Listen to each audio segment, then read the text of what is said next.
Hello friends, welcome back to channel महापुरुषों की बातें। सत्संगत जी, सबको प्यार भरी राधा स्वामी। आइए सुनते हैं कुछ प्रेरणादायक वचन। ये वचन राधा स्वामी सत्संग व्यास द्वारा प्रकाशित पुस्तक सत्संग संग्रह भाग 1 में से लिए गए हैं।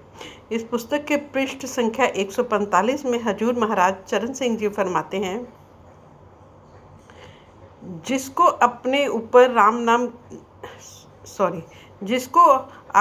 राम नाम कहकर याद किया है, उसी को आप सूरत शब्द कहकर याद करते हैं। आप फरमाते हैं कि जब तक ख्याल आंखों के नीचे है, तब तक तुम कभी भी सुख प्राप्त नहीं कर सकते, क्योंकि जिन चीज़ों में सुख ढूंढते हैं वे सब चीज़ें अस्थायी हैं, क्षणिक हैं। उनका सुख और आराम भी अस्थायी और क्षणिक ही हो सकता है। चीज़ आती है, अच्छी लगती है, जाती है तो हम दुख महसूस करते हैं। जिन चीज़ों के आने से हम खुशियाँ मनाते हैं, उनके जाने पर हमारा रोना पिटना भी शुरू हो जाता है। शादी होती है, मन में कितनी उमंगें पैदा होती हैं।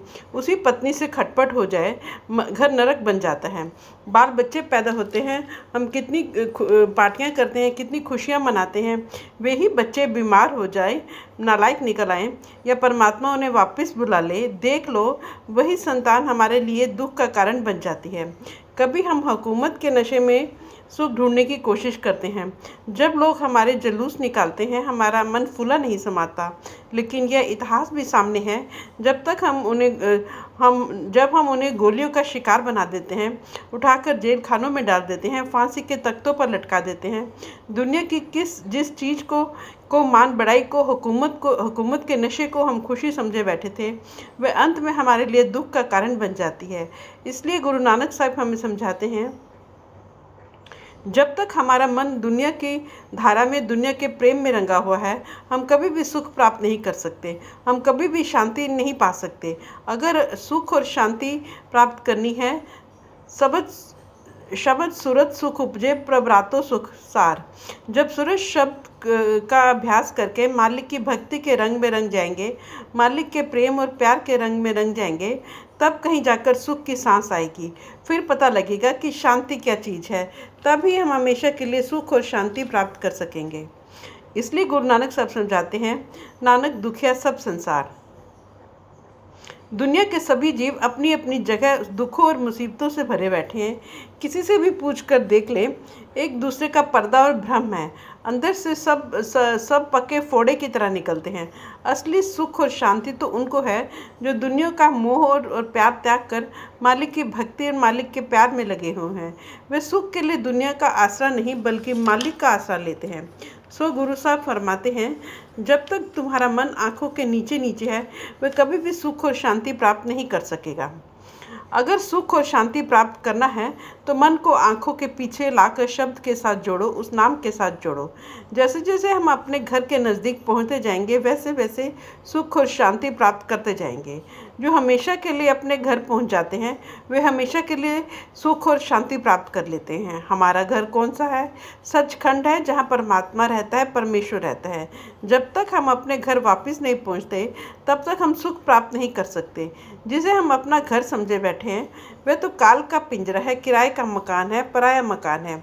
किसी को 40-50 साल के लिए मिला है, किसी को 80-90 साल के लिए मिला है। जितने जितने सांस परमात्मा ने बख्शे हैं, भुगतने के बाद इस पिंजरे को, इस घर को तो यहीं छोड़ जाना है। ये कभी किसी के साथ नहीं जाता। असली घर वही है जहाँ हमारा असल रहता है, परमात्मा रहता है, वह सचखंड है। उस जगह पहुँचकर ही हम हमेशा के लिए सुख और शांति प्राप्त कर सकेंगे। हमारी आत्मा स्त्री है, वह परमात्मा इसका पति है। जब आत्मा रूपी स्त्री परमात्मा रूपी पति के चरणों में पहुंच जाएगी, वह सदा के लिए सुहागिन हो जाएगी। फिर कभी जन्म मरण के दुखों में नहीं आएगी और न ही मुसीबतों में फंसेगी। सो आप समझाते हैं, अपने मन को आंखों के पीछे लाकर उस शब्द के साथ जोड़ो, नाम के साथ जोड़ो। जैसे जैसे शब्द का अभ्यास करोगे, नाम की कमाई करोगे, वैसे वैसे सुख और शांति प्राप्त होगी। अब गुरु नानक साहब हमारी ओर से परमात्मा के आगे अरदास करते हैं, प्रार्थना करते हैं, हे परमात्मा, जैसे भी तुझे भावे हमें रख, जिस हालत में मर्जी हो रख। हमें तो केवल तेरे नाम का आधार है, हमें तो तेरे नाम का आसरा है। आपके समझाने का अर्थ है कि शब्द और नाम की कमाई के लिए हमें चाहिए कि परमात्मा जिस भी दशा में रखे, उसी दशा में रहते हुए हम शब्द की कमाई करें, नाम की कमाई करें। भाव है कि मालिक के भाने में रहना है, हुक्म में रहना है। भाने में रहने का अर्थ है अपने प्रारब्ध कर्मों का हिसाब खुशी खुशी देना है। संत नामदेव जी फरमाते हैं, हे हे परमात्मा, अगर तू मुझे दुनिया का राजपाट भी दे देगा तो भी मुझे तेरी ही महिमा गानी है, तेरे ही नाम के गुण गाने हैं।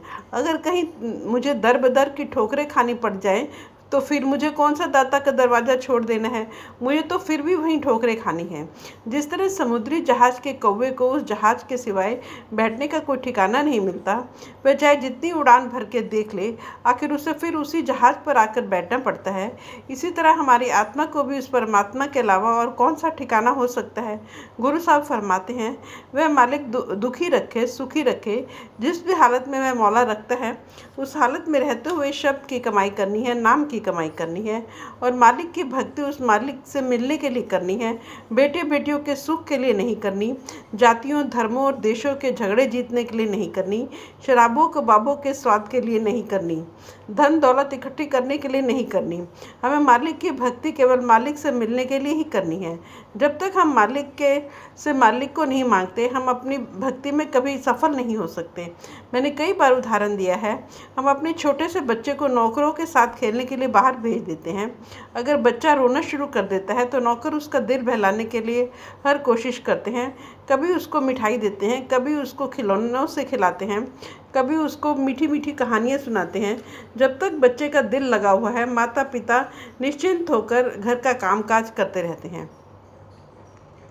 अगर बच्चा हर तरफ से अपने ख्याल को निकालकर माता पिता के लिए रोना शुरू कर देता है तो आप देखिए, माता पिता से भी सहन नहीं होता, दौड़कर बच्चे को गले से लगा लेते हैं।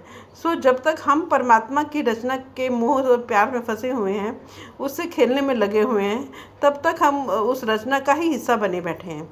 जिस समय इस रचना से ख्याल को निकाल कर रचना करने वाले की भक्ति मोह और प्यार में लग जाते हैं, फिर परमात्मा से भी सहन नहीं होता। वह भी हम पर दया मेहर और बख्शिश करके हमें अपने साथ मिला लेता है।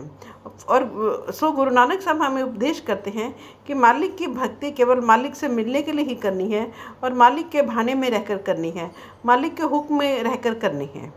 अब आप हमारे मन को समझाते हैं, हे मन, हमेशा सच्चे मालिक की रजा में रहने की कोशिश कर, उसके हुक्म और उसके भाने में रहने की कोशिश कर। इसलिए कि हमें पता ही नहीं कि कौन सी चीज़ हमारी भलाई के लिए है, कौन सी चीज़ हमारे फ़ायदे के लिए है। हम कई बार अपने फ़ायदे के लिए परमात्मा के आगे विनती करते हैं, 10-10, 15-15 साल विनतियों में ही लगा देते हैं ताकि हमारी कामनाएं और तृष्णाएं पूरी हो जाएं। अगर वह परमात्मा पूरी कर देता है, फिर 15-15, 20-20 साल हाथ जोड़ने पड़ते हैं उनसे छुटकारा करा। हमें पता ही नहीं कौन सी चीज़ हमारे फ़ायदे के लिए है, कौन सी चीज़ हमारे नुकसान के लिए है। हम इतने बेसमझ हैं कि हमें अपने ही लाभ और हानि का पता नहीं है। इसलिए गुरु साहब फरमाते हैं, तुम क्यों नहीं अपने आप को मालिक के सुपुर्द कर देते हैं। मालिक को बेहतर पता है कि कौन सी चीज़ हमारे फ़ायदे के लिए है, कौन सी चीज़ नुकसान के लिए है। आप देखें, अगर बच्चा बीमार होता है तो माता पिता से जिद करके मिठाई मांगता है, तो माता पिता बच्चे के रोने पीटने का भी ख्याल नहीं करते। माता पिता को बच्चे से इतना प्यार है कि ये सहन नहीं कर सकते कि बच्चा ज़्यादा दुख और मुसीबत सहे या बच्चा बुखार में तड़पता रहे। वे उसको कड़वी कुनैन देंगे, उसके मुंह में लड्डू कभी नहीं डालेंगे। इसी तरह अगर हम गुरुमुखों के पास जाकर दुनिया की इच्छाएं और तृष्णाएं लेकर जाते हैं, तो अगर वे हमारे के लिए लाभदायक नहीं हैं तो वो कभी भी उन्हें पूरी नहीं कर सकते, क्योंकि वे हमें दुनिया के मोह और प्यार में फंसाना नहीं चाहते। वे हमें यह चीज़ देंगे जिसको प्राप्त करके दुनिया में से हमारा मोह और प्यार निकल जाए और मालिक की भक्ति में मोह और प्यार पैदा हो जाए। इसलिए गुरु नानक साहब हमें उपदेश करते हैं कि हमेशा मालिक के हुक्म में रहना चाहिए, मालिक की मौज में रहना चाहिए। आप देखें, ये इच्छाएं और तृष्णाएं कौन पैदा करता है? हमारा मन पैदा करता है। और इन्हें हम किससे करवाना चाहते हैं? हम परमात्मा से पूरी करवाना चाहते हैं। हम मन को समझाने की कभी कोशिश नहीं करते कि तू मालिक के हुक्म में रहने की कोशिश कर, बल्कि मालिक की मर्जी के अनुसार चलने की कोशिश कर। उल्टा परमात्मा को समझाने में लगे हुए हैं कि तू हमारी इच्छा के अनुसार चलने की कोशिश कर। हमारे मन के हुक्म में रहने की कोशिश कर। आप विचार करें, हम सेवक मन के हैं या परमात्मा के। इसलिए गुरु नानक साहब फरमाते हैं, मन रे साची खसम रजाई। हे मन, तो हमेशा सच्चे स्वामी के हुक्म में रहे, हमेशा सच्चे परमात्मा के हुक्म में रहे। विचार करके देखें, अगर हमारा नौकर हमारे हुक्म में रहता है, वह चुपचाप अपना काम करता है, हमारा मन कितना खुश होता है। हम बहाने खोजते फिरते हैं उसको खुशी में आकर कोई चीज़ दें। इसी तरह अगर हम मालिक के हुक्म के अंदर रहकर मालिक की भक्ति करते हैं, मालिक को हमारी ज़रूरतों का पता है, कौन सी चीज़ हमारे लाभ के लिए है, कौन सी चीज़ हमारे हानिकारक है, वह भी हमेशा हम पर दया मेहर बख्शिश करता है। ईसा मसीह ने बाइबल में कहा है, अगर परमात्मा जानवरों को खाना दे सकता है, क्या वह अपने प्यारे पुत्र अर्थात मनुष्य को खाना नहीं देगा? क्या वह हमें पैदा करके भूल गया है? हम मालिक पर भरोसा ही नहीं करते, विश्वास ही नहीं करते। हम अपनी होमे और अहंकार में ही दिन रात फंसे रहते हैं। सो गुरु नानक साहब फरमाते हैं कि अपने आप को परमात्मा के हवाले कर देना है, परमात्मा के सपुर्द कर देना है, उसके भाने में रहने की कोशिश करनी है।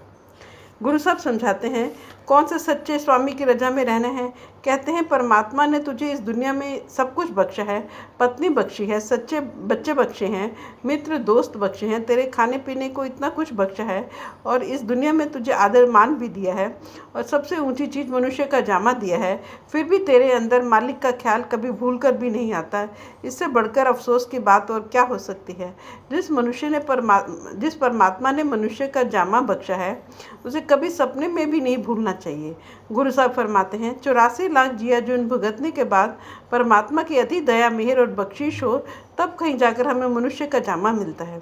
फिर पता नहीं आगे कभी मनुष्य का जामा मिले या ना मिले, और मिले भी तो किसी ऐसी जगह जाकर जन्म हो जाए जहाँ कहीं भूले भटके भी परमात्मा के बारे में सोच नहीं सकते।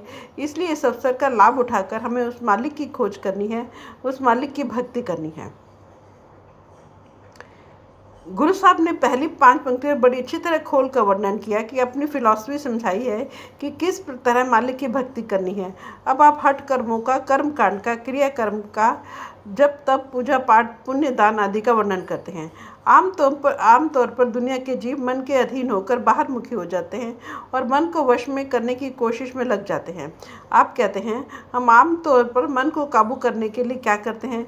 कई प्रकार के हवन आदि करते हैं। हवन में कई प्रकार की सामग्री जलाते हैं। गुरु नानक साहब फरमाते हैं कि इन लकड़ियों को जलाने से, घी का सत्यानाश करने से क्या तुम्हारा मन काबू हो जाएगा, निर्मल हो जाएगा, पवित्र हो जाएगा? आप फरमाते हैं कि लकड़ियाँ जलाने से, सामग्री होम करने से मन कभी भी वश में नहीं आ सकता, बल्कि हमारे मन में और भी अहंकार आ जाता है कि देखो मैंने कितने हवन किए हैं, कितने जप किए हैं। फ्रेंड्स, अपनी इस वीडियो को आज हम यहीं समाप्त करते हैं। अगले वीडियो में आगे बढ़ेंगे। Thank you.